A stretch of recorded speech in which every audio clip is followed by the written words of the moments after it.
Cristão, o que significa isso? Intérprete: este salão é o coração do homem que nunca foi santificado e limpo pela graça de Deus, através do Evangelho.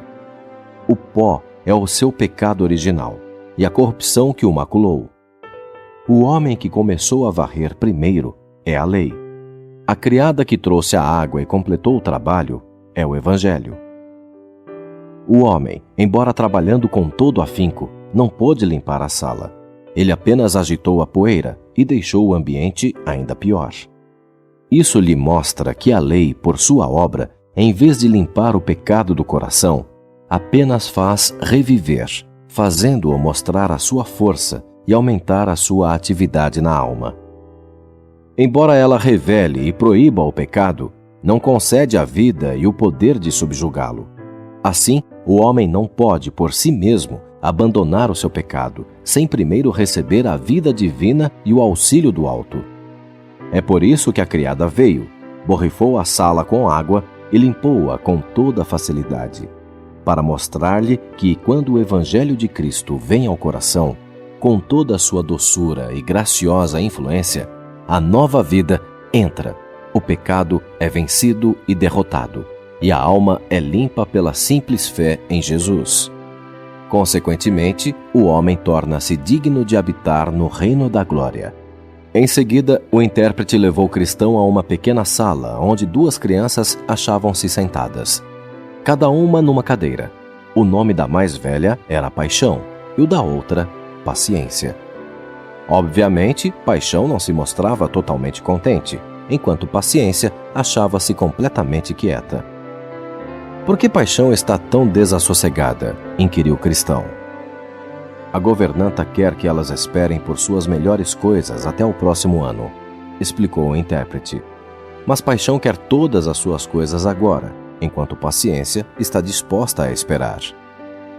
Então alguém veio até Paixão e despejou-lhe aos pés um saco de preciosidades, que ela rapidamente ajuntou nos braços com grande alegria.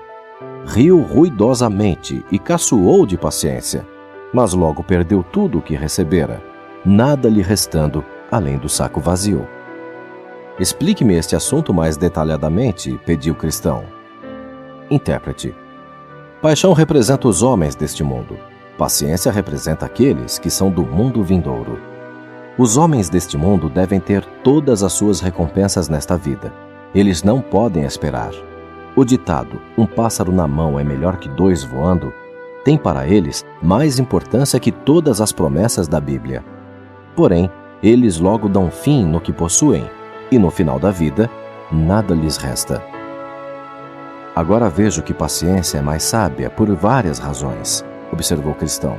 Primeiro, ela espera pelas coisas melhores. Segundo, desfrutará da glória de sua recompensa, enquanto a outra nada terá além de trapos. Intérprete: sim, e você ainda pode acrescentar isto: a glória do mundo vindouro nunca passará nem se desgastará, mas a glória deste mundo logo se vai. Por isso foi dito a um certo homem rico: recebeste os teus bens em tua vida, e Lázaro somente males. E agora este é consolado, e tu atormentado. Cristão: então considero que é melhor não cobiçar as coisas deste mundo, mas esperar pelas boas coisas que virão. Intérprete: você fala a verdade. As coisas que se veem são temporais, e as que se não veem são eternas. Contudo, as coisas presentes acham-se tão próximas de nosso apetite carnal e as coisas eternas tão longe de nossa alma, que vemo-nos dispostos a ceder ao desejo carnal, em vez de esperar pela satisfação eterna. Assim ficamos presos às coisas do mundo e perdemos o nosso galardão futuro. Noutro lugar, havia um fogo queimando contra uma parede, e alguém continuamente jogava água sobre ele. Não obstante, o fogo ardia mais alto e mais quente. Qual o propósito disto? Indagou o cristão. Intérprete: este fogo é a obra da graça de Deus no coração. Aquele jogando água é o diabo. Contudo, veja você, o fogo arde com mais brilho ainda. Demos a volta à parede e você verá por quê. No outro lado da parede havia uma pessoa despejando secretamente óleo sobre o fogo. Isso mostra por que é difícil para aquele que está sendo provado compreender como a graça de Deus é mantida na alma. Este é o modo pelo qual Cristo continua a suprir a graça na alma do crente, enquanto ele atravessa todas as chuvas geladas do mundo e as tentações do diabo. De lá, eles passaram a um lindo parque e chegaram a um imponente palácio, no topo do qual passeavam pessoas radiantes, vestidas de ouro. Aquela vista encheu o cristão de admiração. "Posso entrar?" pediu ele. O intérprete conduziu-o à porta do palácio. À porta achava-se uma grande multidão. Todos estavam ansiosos por entrar, mas ninguém ousava fazê-lo. Com isso, o cristão entendeu que muitas das pessoas que desejam e pretendem entrar no reino do céu ficam de fora por causa do medo. A porta do palácio era guardada por fortes homens armados. Entre a multidão e a porta havia um registrador numa mesa, com um livro e uma caneta, para anotar os nomes de todos os que entrassem. Da multidão saiu um, chamado Coragem, e deu o nome ao homem sentado à mesa. Pôs então um capacete na cabeça, puxou uma espada e apressou-se para a porta. Ele foi agarrado pelos homens armados, mas não o puderam deter. Ele golpeou-os e cortou-os com tal ferocidade que caíram de costas e o deixaram entrar. De dentro e do alto do edifício vieram as palavras: "Entra, entra! Glória eterna, você ganhará!" Coragem entrou e foi vestido com um belo vestuário do palácio. Cristão sorriu dizendo: "Acho que sei o significado disso." Afastando-se desta cena, entraram numa sala escura. Lá, Cristão viu um homem de feições sombrias, numa jaula de ferro. Seu nome era Desesperado. "O que houve com ele?" perguntou Cristão.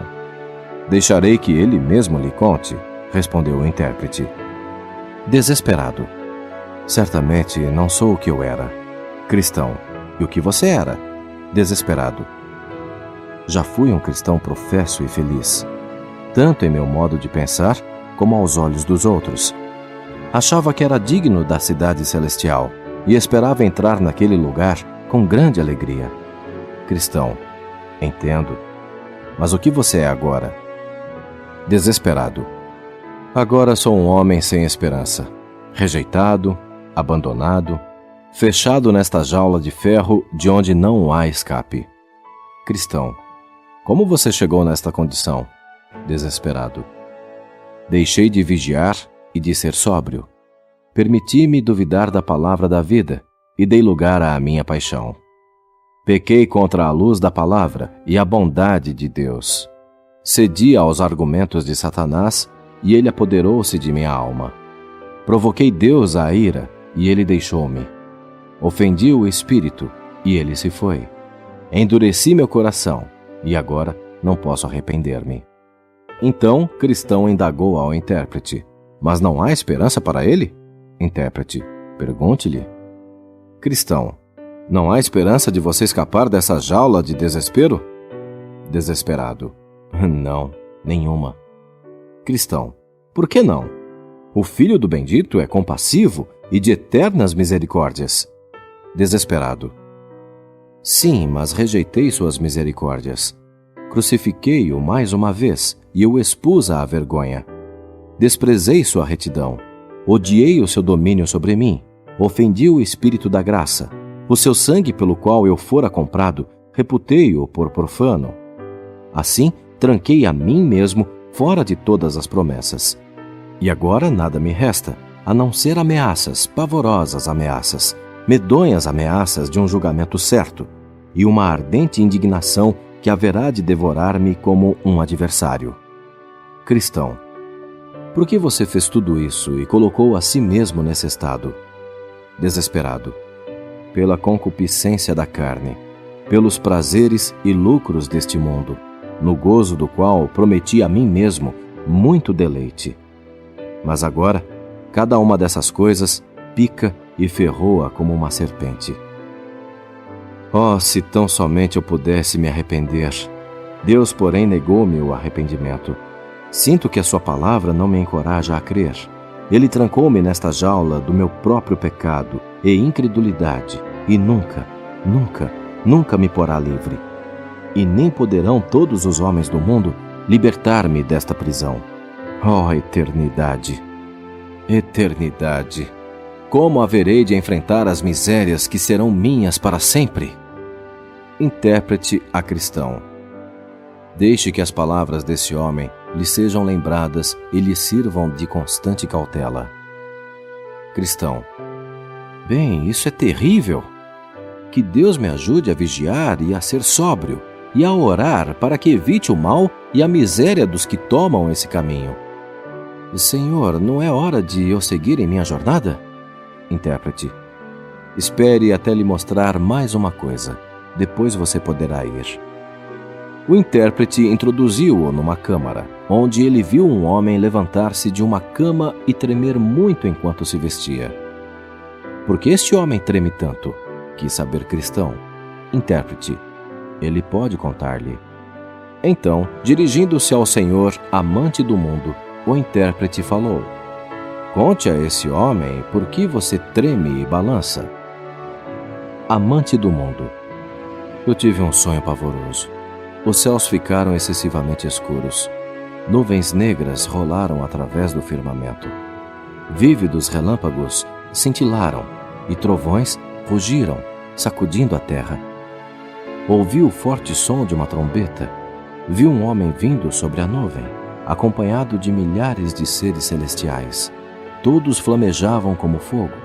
Então olhei, e o céu estava em fogo. E ouvi uma poderosa voz dizendo: Levantai, ó mortos, e vinde ao julgamento. Então as rochas começaram a rolar e a romper-se. As sepulturas se abriram e milhões de mortos vieram para fora. Alguns estavam extremamente alegres e olhando para cima. Outros estavam aterrorizados e clamavam às rochas e às montanhas que os cobrissem. Então via aquele sobre a nuvem abrir um livro e convocar o mundo a comparecer diante dele. Também o ouvi dar ordens aos que o auxiliavam: Reúnam a praga, a moinha e o restolho, e lance-os ao fogo. Então uma cova sem fundo abriu-se bem aos meus pés, e dela saíram grandes nuvens de fumaça e ruídos medonhos. Ele comandou: Reúnam o meu trigo no celeiro. Assim, muitos foram apanhados e carregados para as nuvens, mas eu fui deixado para atrás. Tentei encontrar um lugar onde esconder-me, mas não consegui, porque o homem assentado na nuvem mantinha os olhos sobre mim. Meus pecados passaram diante de mim, e a minha consciência acusou-me severamente. Então, acordei em terror. Cristão. Mas por que você estaria com medo dessa revelação? Amante do mundo. Porque pensei que o dia do julgamento havia chegado e eu não estava pronto para ele. O que mais me perturbou é que os anjos reuniram muitos para o reino celestial e deixaram-me para trás. Também a minha consciência e o poço do inferno aberto diante de mim comoveram-me assustadoramente, e parecia-me que o juiz tinha os olhos sempre sobre mim e observava-me com indignação. Intérprete para cristão. Agora você considerou todas essas coisas? Cristão. Sim, e elas infundiram-me esperança e temor. Intérprete. Bem, tenha essas coisas sempre em mente, e elas adverti-lo-ão contra o mal e a lascívia que encontrará pela estrada. E que o Consolador esteja sempre com você, guiando-o no caminho que conduz à cidade celestial. Então, cristão seguiu o seu caminho.